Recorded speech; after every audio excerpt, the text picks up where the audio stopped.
Vamos orar.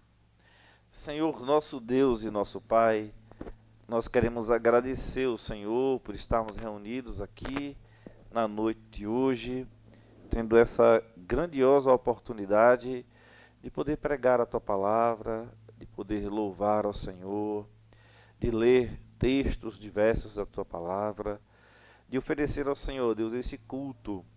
E nós te pedimos, ó Deus, que este culto chegue até o Senhor em um aroma suave, agradável, não pelos nossos próprios méritos, ó Deus, mas pelos méritos do Teu Filho Jesus, que morreu na cruz e faz, ó Deus, intercessão por nós constantemente.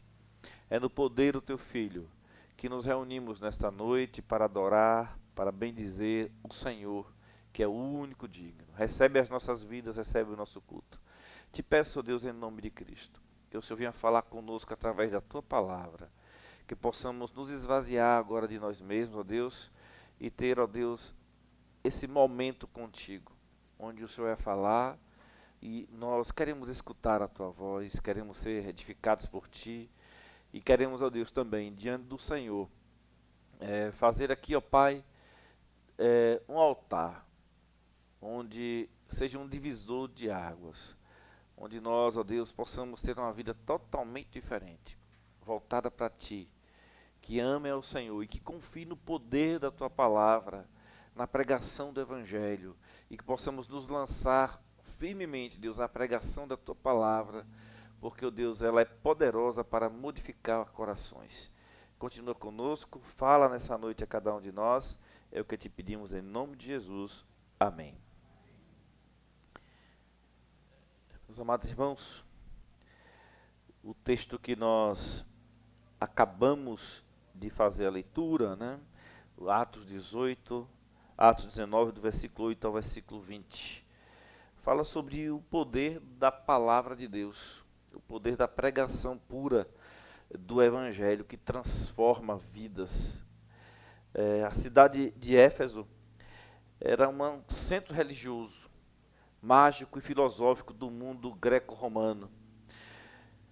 Paulo, ao chegar ali, encontra um ambiente pluralista e profundamente paganizado. Ainda assim, a palavra de Deus triunfa com poder, quebrando feitiçarias, convertendo corações, exaltando a glória do Senhor Jesus Cristo. Nesse trecho, vemos a soberania de Deus operando por meio da pregação fiel e da atuação do Espírito Santo. Com base nesse texto, João Calvino disse o seguinte: a palavra de Deus é o cetro com o qual ele governa o seu povo, a vara com que ele guia e corrige, e a lâmpada com que ele ilumina o caminho. A estrutura do texto está dividida aqui em 3 pontos. Primeiro, nós temos aí a coragem de proclamação do reino de Deus, do versículo 8 ao versículo 10. Na segunda divisão do texto, nós temos o poder de Deus sobre as trevas, do versículo 11 ao versículo de número 17. E 3, nós temos a transformação que a palavra produz, do versículo 18 até o versículo de número 20. Então nós vamos pregar direcionados pelo tema o poder da palavra de Deus. Em primeiro lugar, a coragem de proclamar o reino de Deus. Deus nos dá essa coragem se estivermos aí com o pendão real nas mãos, a espada de 2 gumes, a palavra de Deus. O Senhor nos empodera então para pregar, nos encoraja para pregar.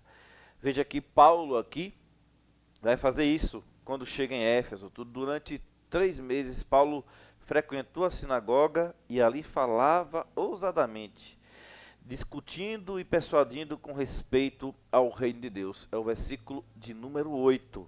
Então veja que Paulo chegou naquela localidade, ia ali numa sinagoga judaica e pregava a palavra de Deus com poder e ousadamente falando sobre o reino de Deus. Mesmo diante da oposição, ele perseverava na pregação. Ele não suavizava a mensagem, mas confrontava os judeus com a verdade do Evangelho. Ele pregava o reino de Deus, ou seja, o domínio soberano de Cristo sobre todas as coisas, chamando pecadores a um verdadeiro arrependimento. No versículo 9, nós temos essa ênfase aí, onde diz assim: quando alguns deles se endureceram e não quiseram crer, falando mal do caminho diante da multidão, Paulo afastou-se deles. Então veja que não era bom ouvir o evangelho. Os judeus aqui nesta sinagoga de Éfeso, durante 3 meses, quando Paulo ia lá pregar a palavra de Deus, então a palavra de Deus era lançada e os judeus iam se incomodando e começavam a falar mal daqueles que eram do caminho, né? Ainda que a igreja não era chamada de igreja cristã, não eram chamados cristãos de cristãos ainda, nesse momento, lá no primeiro século do cristão. O povo aqui era conhecido ainda como aqueles do caminho. E na sinagoga os irmãos devem muito bem saber como funcionava. Então, os pregadores chegavam lá, se levantavam e pregavam a palavra de Deus. E quando era a vez de Paulo, Paulo falava de algo diferente.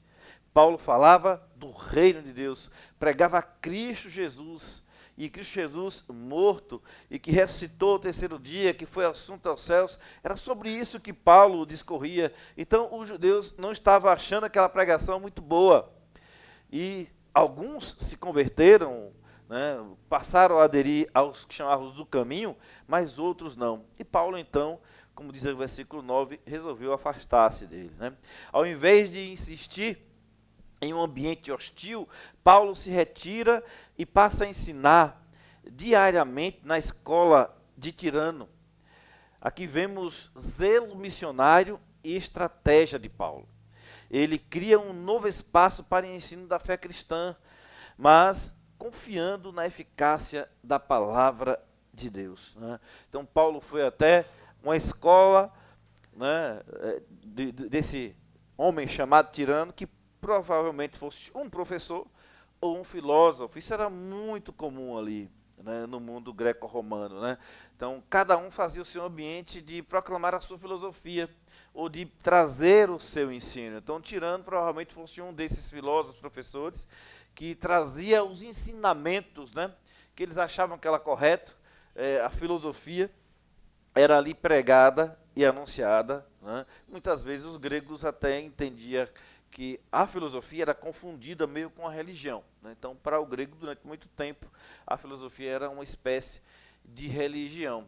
E Paulo, estrategicamente, ele resolve pregar naquele local.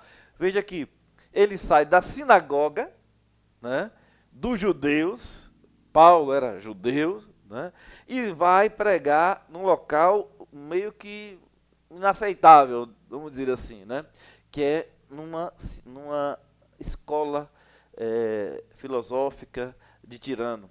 Então, não era algo comum fazer isso naquele momento, né? E talvez algumas pessoas tenham até criticado muito Paulo, porque ele vai lá pegar a Bíblia, né, o Antigo Testamento, e vai pregar e vai anunciar, através do Antigo Testamento, ele vai anunciar a Jesus Cristo como o único e suficiente Salvador, e trazer ali a pregação do reino. E veja que Paulo não desiste.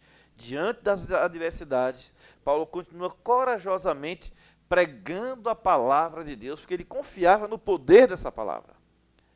A palavra era o poder de Deus para todo aquele que crê. E nós temos também crer neste poder. A igreja deve continuar a proclamar corajosamente o reino, mesmo em ambientes adversos. Como disse Martin Lloyd-Jones, a única esperança para a igreja e para o mundo é a pregação fiel da palavra de Deus na autoridade do Espírito Santo. Então, não há outra coisa que devemos fazer. Em todos os lugares que estivermos, precisamos pregar a palavra de Deus, porque é o poder de Deus. A palavra é o poder para transformar corações. é o poder para destruir feitiçaria, é o poder para destruir qualquer tipo de filosofia que vá de encontro à própria palavra e que vá de encontro ao nosso grandioso Deus. Portanto, meus irmãos, diante de adversidades, diante de dificuldades ou de oposição, nós devemos continuar a pregar a palavra poderosa de Deus. Em segundo lugar, o poder da palavra. É o poder de Deus sobre as trevas. A Bíblia é o poder de Deus sobre as trevas, as densas trevas. O versículo 11 diz assim: e Deus, pelas mãos de Paulo, fazia milagres extraordinários. Era o que era visto ali. O autor sagrado faz questão de dizer que Deus é quem faz milagres. Paulo é apenas um instrumento, e os sinais são extraordinários. E os sinais são grandiosos, fora da normalidade, fora do comum. Inclusive, o uso, de lenços e aventais, que eram objetos de trabalho, isso não se trata de superstição, mas de intervenção soberana de Deus para autenticar a mensagem apostólica. Alguns judeus exorcistas ambulantes tentavam invocar o nome do Senhor Jesus, nos diz aí o versículo de número 13, para assumir esse lugar que ele via em Paulo. Impostores, falsos profetas. Então vejam que não queriam ouvir o evangelho, não queriam ouvir a palavra de Deus na sinagoga. Paulo transfere o culto da sinagoga para a escola de Tirano. Quando chega lá, Deus opera através da pregação da palavra, Deus opera grandiosamente no poder do Espírito Santo. E agora os judeus querem ir para perto de Paulo para dizer que o que Paulo estava pregando é também o que eles criam agora. Só que de fato eles não acreditavam em Jesus Cristo. Eles, na verdade, eles eram exorcistas, impostores e tentavam agora invocar o nome de Jesus para expelir demônios. Então veja como a situação muda quando você confia no poder da palavra do Senhor e você insiste na pregação dessa palavra, em qualquer que seja o ambiente, seja hostil, seja um ambiente tranquilo de pregar, você precisa pregar a palavra a tempo e fora de tempo. Aqui nós vemos, irmãos, a tentativa de usar o nome de Jesus como uma fórmula mágica, mas o nome de Jesus, ele não é um amuleto. O nome de Jesus, do nosso Senhor e Salvador Jesus Cristo, é o nome do Criador de todas as coisas, é o nome daquele que formou o universo. O episódio dos filhos de Cefa, do versículo 14 até o versículo 16 aí, de Atos, onde nós lemos, mostra o perigo de manipulação sobre o sagrado. O demônio reconhece Jesus e Paulo, mas despreza os impostores. O versículo 17 diz: chegando este ao fato conhecimento de todos, e caiu temor sobre todos eles, e o nome do Senhor Jesus era engrandecido. Então vejam que o que ocorre aí no texto é que esses homens, eles agora vão tentar expelir demônios no nome de Jesus Cristo. Mas a gente até diz, o nome de Cristo tem poder, ou o sangue de Jesus tem poder. Você já ouviu isso em muitos lugares, Isso é usar o nome de Jesus como um amuleto. Na tentativa de vencer algum mal, na tentativa de lutar contra algum demônio. De fato, o nome de Jesus, ele é poderoso, mas precisa estar nos lábios de pessoas cheias do Espírito Santo, e precisa estar nos lábios de pessoas que obedecem a palavra, e precisa estar nos lábios daqueles que são convocados por Deus para pregar o evangelho. Não pode estar na boca de todos. E eles passaram um aperto aqui, que eles foram expelir os demônios. O que aconteceu? Os demônios foram para cima deles, deixaram eles nus, e eles saíram correndo, e quase que morreram. E disseram: olha, eu conheço Jesus, e eu conheço Paulo, mas vocês, quem sois? Porque o nome de Cristo não é um amuleto, o nome de Jesus não é brincadeira. Nós não podemos brincar com Deus. Quem brinca com Deus, morre. E esse episódio chegou, como diz o versículo 17, no conhecimento de todos. As pessoas conheceram, ficaram sabendo dessa história. E quando essas pessoas ficaram sabendo dessa história, o que é que aconteceu? As pessoas começaram a crer em Jesus. Porque os demônios falaram desse nome. Os demônios falaram sobre Paulo e reconheceram que em Paulo existia a presença de Deus, existia a presença desse Cristo. E muitos então começaram a exaltar e engrandecer o nome de Jesus. A ação demoníaca não prevalece, mas serve para exaltar ainda mais o poder de Cristo. Vivemos, irmãos, tempos em que o nome de Jesus é usado para manipulação espiritual e comércio. Mas o verdadeiro evangelho é centrado na cruz e no senhorio de Cristo, não em espetáculos. E nós ainda vemos isso nos dias de hoje. Pessoas que se atrevem a usar o nome de Jesus em vão. E se você liga a TV, você vai perceber isso. Você liga a TV em alguns canais aí que passam cultos pentecostais ou neopentecostais e você fica abismado com o que as pessoas fazem com o nome do nosso Senhor e Salvador Jesus Cristo.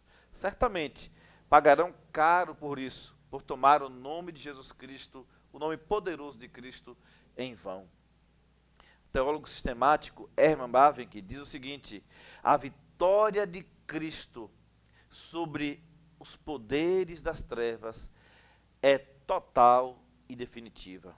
O cristão vive na segurança de que o mal foi vencido na cruz.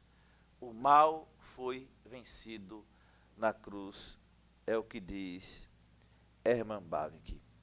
O poder da palavra de Deus, meus irmãos, em terceiro e último lugar, ela traz a transformação, uma transformação que produz vida e vida em abundância. Muitos dos que creram vinham confessando e revelando publicamente as suas obras. É o que nos diz o versículo 18. Muitos dos que creram vinham confessando os seus pecados e vinham revelando publicamente as suas obras. Então as pessoas, elas tinham práticas, a gente viu aqui, né? De feitiçaria, ocultistas, mágicas, e elas vinham confessando os seus pecados, né? Eles iam dizendo aquilo que tinham feito de errado. Eles receberam Jesus no coração e vinham ali agora contando o seu pecado publicamente. Veja que o texto deixa claro isso, né?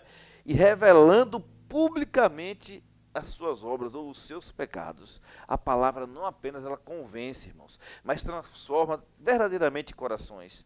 Os novos convertidos confessam seus pecados, inclusive essas práticas ocultistas que eram socialmente aceitas em Éfeso. Também muitos que haviam praticado artes mágicas reuniram os seus livros e os queimaram na presença de todos, é o que diz o versículo 19. Né?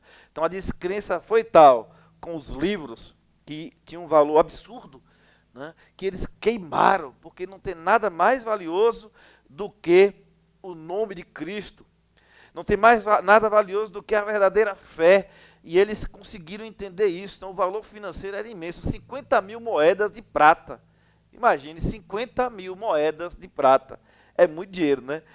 Mas para eles, Cristo era muito mais valioso da agora por diante. Porque a palavra, o poder da palavra de Deus, convenceu esses homens do pecado, do juízo e da justiça, no poder do Espírito Santo. Então nada mais tinha valor para eles. As coisas desse mundo, a religião falsa que eles viviam, o ocultismo, a feitiçaria, as mágicas que eles arrecadavam e ganhavam dinheiro com isso, também para eles não valiam mais nada. Eles nem venderam os livros, eles queimaram, porque o nome de Jesus era mais importante para eles do que outra coisa qualquer nesse mundo.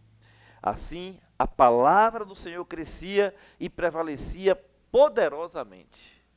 A palavra do Senhor crescia e prevalecia poderosamente.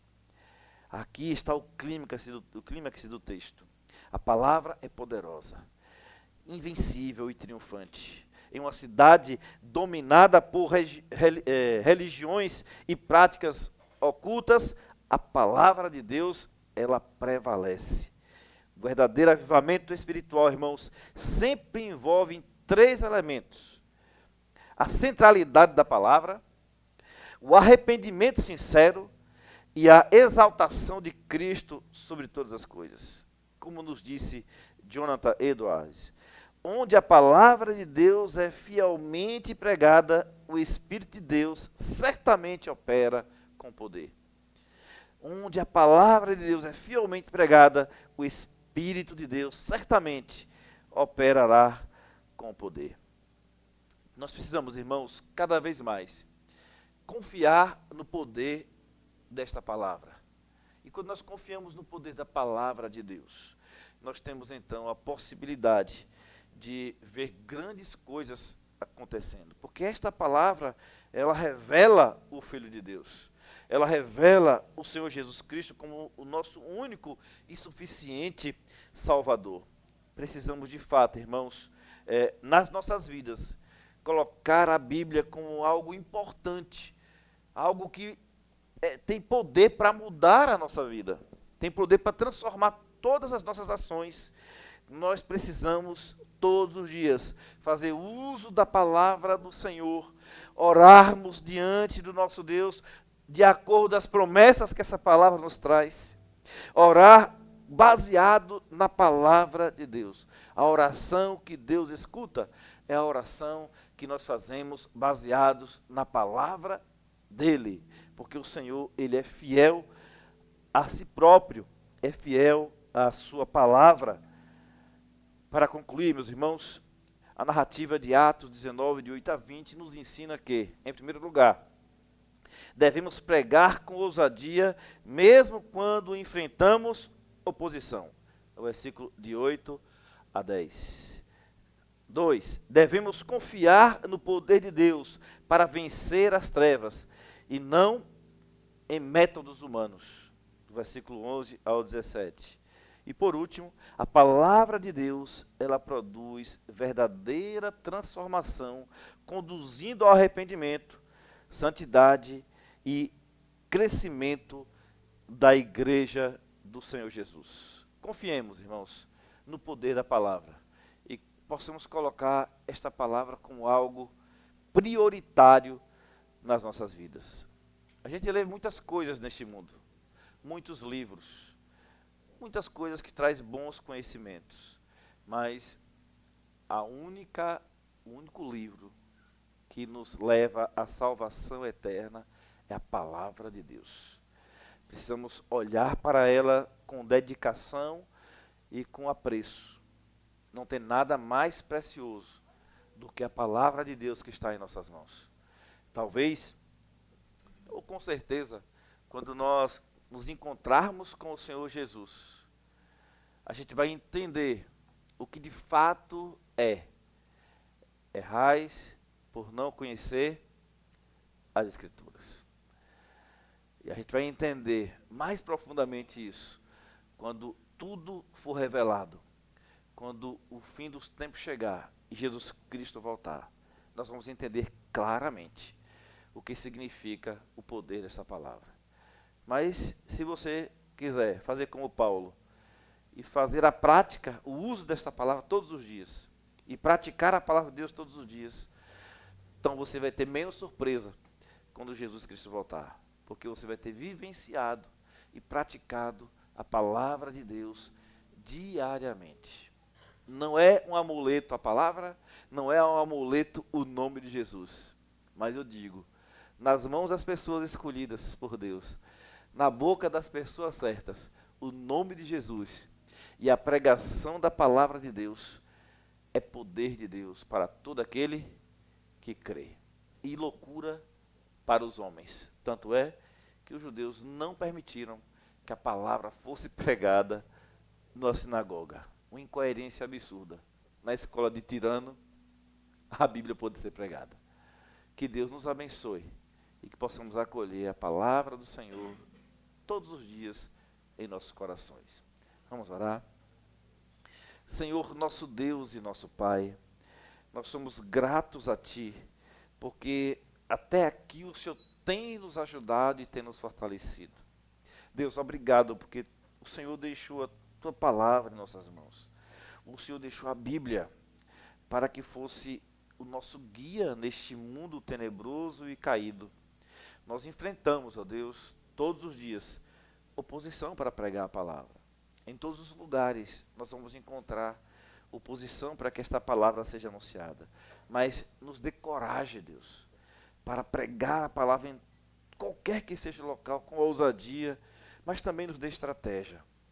Quando for muito difícil, que o Senhor nos mostre caminhos diferentes para que a Bíblia seja pregada também constantemente.